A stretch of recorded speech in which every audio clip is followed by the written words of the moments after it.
D'un côté Julie, de l'autre Pauline.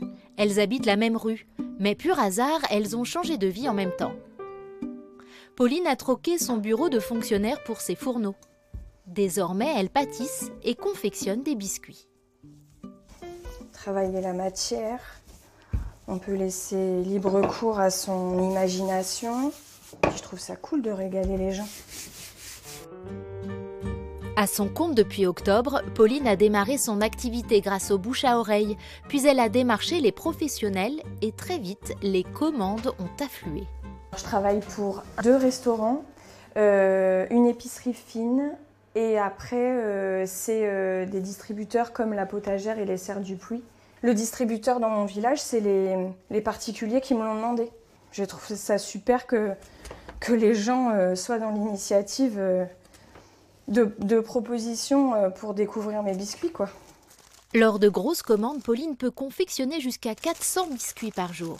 Le projet là, à court terme, c'est vraiment la création de mon laboratoire parce qu'en fait, un four professionnel devient obligatoire.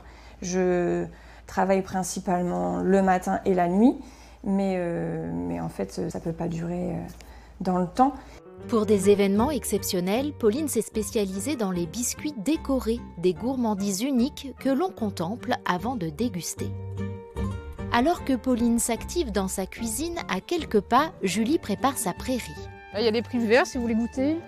Les feuilles, elles peuvent se manger aussi. Ambulancière pendant 10 ans, Julie a tout quitté pour se former en horticulture. Après mûre réflexion, elle se lance dans la production de fleurs comestibles. J'ai démissionné, donc c'était un gros pas à faire. Je voulais faire autre chose. Je ne voulais pas faire comme tout le monde et puis il y a quelque chose à faire sur le comestible. En particulier chez les professionnels, quoi. Restaurateurs, pâtissiers, traiteurs. Depuis décembre, Julie est en couveuse d'activité, le temps de laisser germer son projet.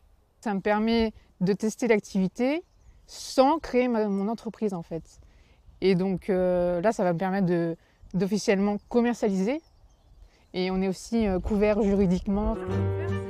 Hasard ou destinée, sous l'œil de notre caméra, Pauline et Julie se sont rencontrées pour échanger sur leur projet.